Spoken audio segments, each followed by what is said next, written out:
Do I have everybody's attention now?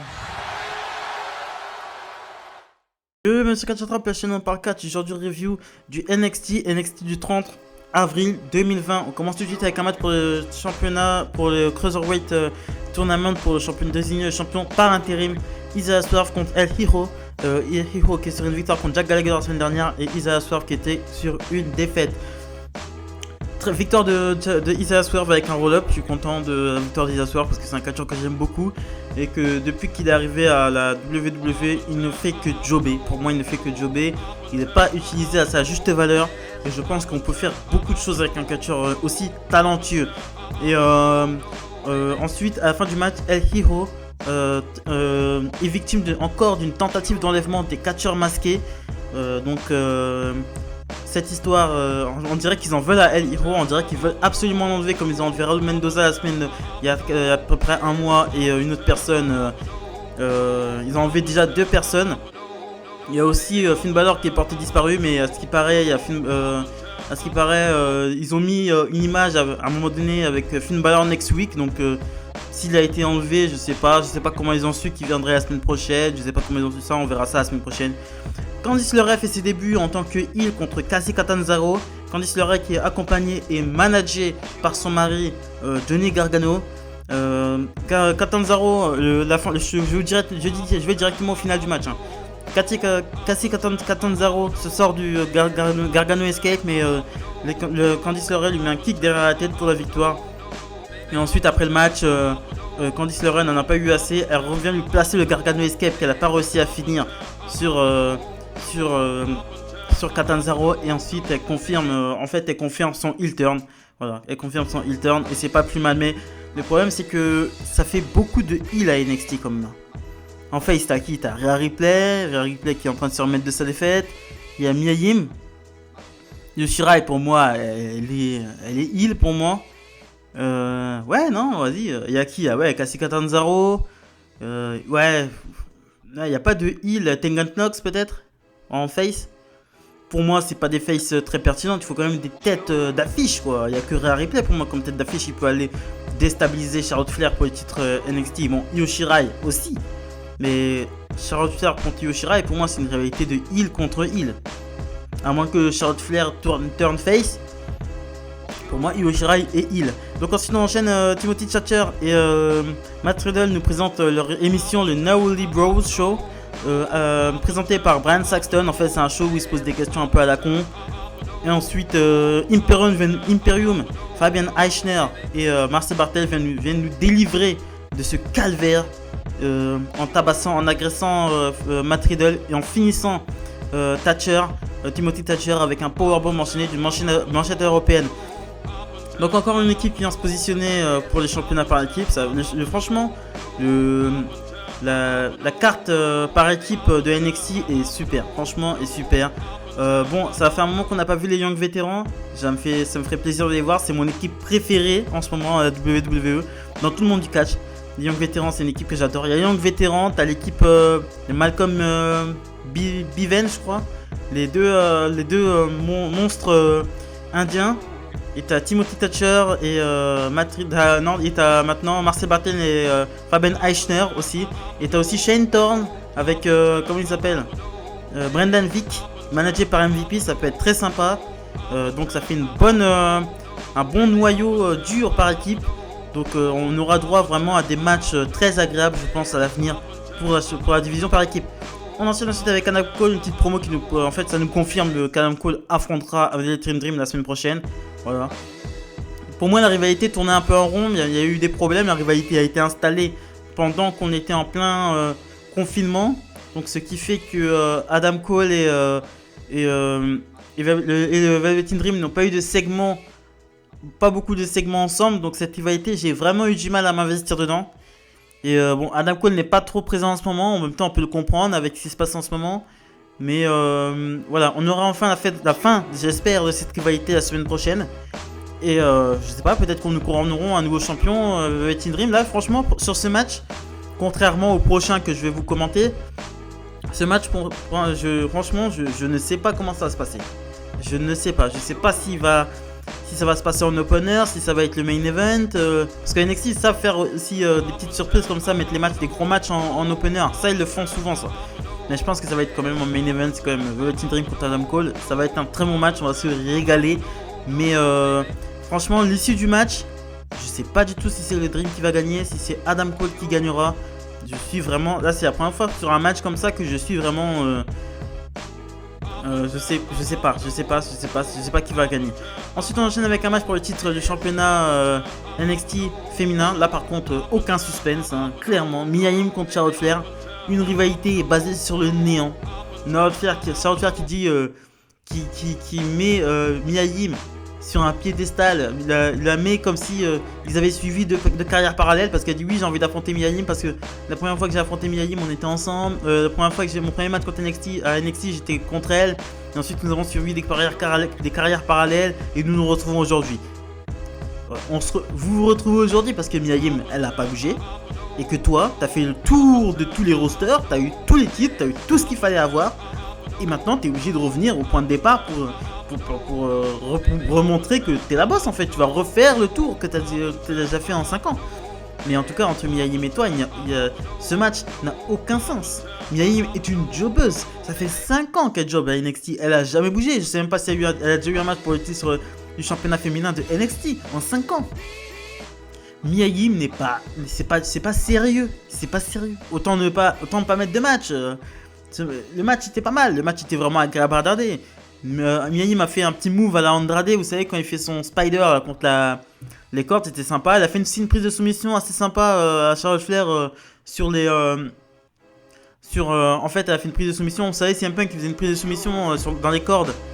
Mais elle a fait un peu ça, mais un peu renversé, vous irez voir. Mais voilà, victoire de Charlotte Flair qui s'impose avec son figure 8 sans problème. Sans problème. Ça n'a même pas... C'était une formalité ça pour Charlotte Flair, je suis désolé. Et après ce match, Io Shirai, la vraie prétendante au titre, vient baragouiner un truc en japonais à Charlotte Flair. Io Shirai et Charlotte Flair, extrêmement pressé de voir. Là par contre, Io Shirai contre Charlotte Flair, pour moi, je ne sais pas. Je ne sais pas. Voilà. Tout peut se passer. Io Shirai, j'aimerais beaucoup qu'elle devienne championne NXT. Ça me ferait vraiment plaisir parce que c'est une catcheuse qui fait vraiment beaucoup d'efforts. Son heel turn qu'elle avait fait il y a quelques années, franchement, c'était super. Elle est en heel, elle a quelque chose de stylé, elle a quelque chose cette fille. Io Shirai a quelque chose à travailler et je pense que un titre, elle est prête. Elle est prête à devenir championne. Elle est prête à dominer cette division d'NXT. On retrouvera, il y a une petite image de publicité qui montre que Finn Balor sera de retour la semaine prochaine. Je sais pas d'où ils savent ça vu qu'il a été enlevé. Le mec a été enlevé mais il a moyen de contacter la WWE pour dire je serai là la semaine prochaine. Oh, je sais pas, ça n'a aucun sens. Ensuite on enchaîne avec Shane Thorne dont je parlais tout à l'heure. Et cette fois-ci il est pas en équipe, il est tout seul, il est donné en pâture à Dexter Lumis. Shane Thorne c'est bien défendu, c'est plus défendu qu'à d'habitude, hein, que d'habitude, parce que d'habitude pour moi c'est un jobber, clairement. Mais il a malgré tout son arsenal de prise, un jobber reste un jobber. Il se prend un spinebuster suivi d'un STO et la prise du sommeil, une prise triangle pour il s'endort et le match est terminé. Et ensuite Dexter Lumis lui caresse le crâne d'une manière assez inquiétante on va dire. Voilà, Dexter Lumis pour moi ça c'est de la nouveauté. C'est de la nouveauté, je suis désolé, c'est de la nouveauté. Mais il s'appelle, comme j'ai dit la semaine dernière, je vais pas me répéter, mais Bray Wyatt c'est pas de la nouveauté. Tu prends le finisher de Mankind, tu prends les lumières de Kane, tu fais une arrivée à l'Undertaker. Pour moi, je suis désolé, comment il s'appelle, The Fiend n'est pas nouveau. Ce n'est pas nouveau ce qu'il fait. Je suis désolé, ce n'est pas nouveau. On l'a vendu, il a été oversell, il a été vendu de fou, mais on voit les résultats aujourd'hui, c'est pas bon du tout. The Fiend ne fait pas vendre, le film est un échec cuisant, c'est un échec, il faut dire ce qu'il est, ça n'a pas marché, même au niveau des ventes, le film ne vend pas, voilà, ça se voit, on voit le public, s'il porte des maillots, des masques, non, ça vend pas. Le film ne vend pas, c'est un échec cuisant. Voilà, c'est tout. Et maintenant ils sont bloqués parce qu'ils peuvent plus le faire perdre. Et là ils l'ont mis contre Braun Strowman. qui va gagner? Vous allez faire encore une fin à la con, à la Goldberg, je sais pas contre qui, à la Seth Rollins? Vous allez nous faire encore une fin à la con? Le mec, vous l'avez vendu comme un mec qui pouvait pas perdre. Vous l'avez fait perdre en 2 secondes contre Goldberg. Vous l'avez fait faire un truc bizarre contre Rollins, il se prenait des coups, il avait l'air d'adorer ça. Là, vous allez nous faire quoi là, contre Bray Wyatt? Contre Braun Strowman? Braun Strowman, il va pas rester champion pendant un mois quand même. Donc là, ils sont bloqués. Et je sais pas comment ce match va se passer. Mais je suis sûr qu'ils vont nous pondre une fin à la con. Voilà ce qui va se passer. On enchaîne ensuite avec le match de second tour pour le titre Cruiserweight Tournament par intérim. Tony Nese qui avait déjà perdu contre Kushida, donc contre Drake Maverick qui avait perdu la semaine dernière contre Jack Atlas. Très bon match. Victoire de Drake Maverick avec un running bulldog de la deuxième corde. Donc Drake Maverick qui assure encore sa place pour quelques temps. Là je sais pas. Drake Maverick, est-ce qu'ils vont pas essayer de monter une storyline avec Drake Maverick comme ils avaient fait avec Heath Slater il y a quelques années, genre Shane McMahon, je crois, il avait dit à Heath Slater, ouais, trouve-toi un partenaire, fais le tournoi par équipe. Il s'était mis avec Rhino en équipe et ensuite il avait remporté le titre par équipe, quoi. Mais s'il remportait pas le titre par équipe, il était viré. Donc est-ce qu'ils vont pas nous faire une Heath Slater avec Drake Maverick? Ça serait bien parce que Drake Maverick resterait dans le roster, mais ce serait un peu les autres, ça serait un peu pour moi une insulte pour les. Moi je l'aurais mal pris si j'aurais été viré et que je vois qu'un petit Drake Maverick a réussi à se faufiler juste en ayant fait une vidéo qui a fait le buzz sur Twitter. Ça m'aurait fait chier. Je me serais dit oh putain, il se fout de ma gueule. Mais après, si Drake Maverick peut en même temps remporter un titre Cruiserweight parce que c'est un bon catcheur, ça, pourquoi pas. Voilà, pourquoi pas. Donc ensuite, on enchaîne avec le main event of the evening. Keith Lee, le champion nord-américain contre Damian Priest. Bon, c'était un très bon match, les deux on pouvait s'y attendre. À un moment donné, l'arbitre est sonné, je crois.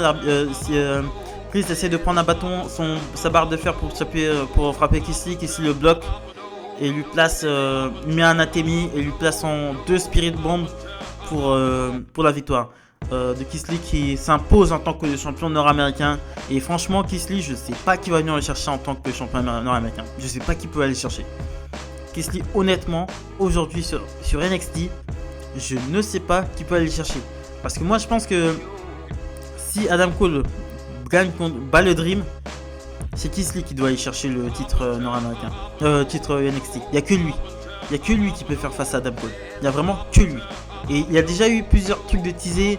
À chaque fois, une sorte de que Keith Lee s'attaque beaucoup à Adam Cole. Il le pousse comme ça. Il y a beaucoup de contacts entre eux. Pour un champion intermédiaire et un champion du monde et un champion confirmé, c'est bizarre qu'il y ait autant de contacts en fait. Peut-être qu'il nous tease un futur affrontement entre Adam Cole et Keith Lee. Adam Cole avait déjà battu Keith Lee à Evolve, je crois. Et là, ce serait sympa. Bon, Keith Lee, après, il faudrait que Keith Lee perde le titre nord-américain pour qu'il aille s'attaquer au titre NXT. Mais je sais pas qui peut aller le chercher. Dominic Dijakovic, il peut. Il a déjà battu Keith Lee plusieurs fois. Mais je sais pas ce qu'il a en ce moment, mec. Le mec qui fait des vidéos en plein jour avec son petit t-shirt gris. Il est en dépression totale depuis qu'il a perdu son match contre Keith Lee. Donc je sais pas, faudrait peut-être qu'il se remette en question et qu'il vienne chercher ce titre nord-américain pour que Keith Lee ait enfin ce champ libre pour aller vers les sommets de NXT et ne pas rester dans la mid-card.